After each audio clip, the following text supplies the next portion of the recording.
الدنيا اتقلبت، الدنيا اتخربت. انا فجاه يعني والفيديو بقى يتباع ب 200 وب 300 جنيه وب 500 جنيه ومش عارف ايه، ومعمول له جروبات ومعمول له مش عارف حوار، اللي هو ده لو هو انا مقصوده ولا مثلا دي صدفه ولا ده ربنا يعني قدر، هو كده كده قدر ونصيب، وانا رضيت بالامر الواقع والله.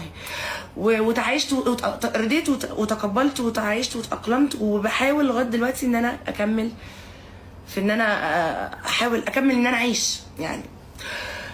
وزي ما انا يعني برضو عشان برضو اديله حقه، حرام اللي هو كان يعني جوزي اللي هو اللي كنت لسه متجوزاه ده، اول ما جه البيت فبيقف مالك في انت منهاره كده ليه؟ ما كانش يعرف حاجه. مامتي قالت لي ما تقوليلوش حاجه دلوقتي لحد ما نشوف هنتصرف ازاي. طبعا ما قدرتش. انا كده كنت بثق فيه جدا لان هو راجل جدع وشهم بصراحه قوي. فقلت له حصل كذا كذا كذا، وانا ما اعرفش ده حصل ازاي، اقسم بالله العظيم الفيديو ده قديم جدا، وده ما كان على الاي كلاود بتاع والتليفون مش معايا. طبعا جاله شك وانهيار عصبي برضو، واللي هو بقى يبص لي ويقول لي انت بتهزري، وبقى يعني يسيرش على الفيديو يقول لي لا الحمد لله ما نزلش على النت، ما نزلش على جوجل، ما تخافيش، ده بصي ده 30 ثانيه، ده مش باين حاجه، ده مش عارف. كان بيعاني يعني، وكتر خيره وقف جنبي بصراحه، وقف جنبي طول الفتره اللي انا كنت واقعه فيها نفسي. انا انتحرت يعني، بصوا انتحرت 3 مرات.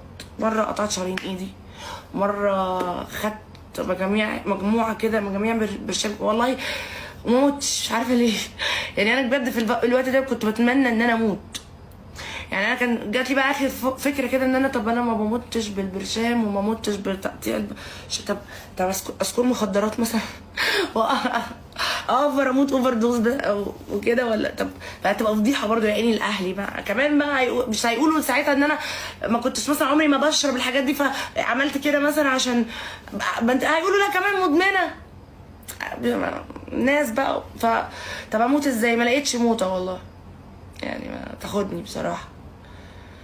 واهلي وقفوا جنبي وطريقي وقف جنبي برضو فتره كبيره لحد ما انا، هو ما طلقنيش كمان، ما سابنيش، ما تخلاش عني يعني. مثلا ما طلعش راجل واطي، وده اللي كان المفروض يحصل. انا كنت خايفه انه يطلقني وهو ما طلقنيش بامانه.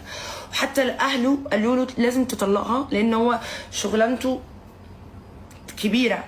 قال لهم مش هطلقها، هي ما ذنبهاش حاجه.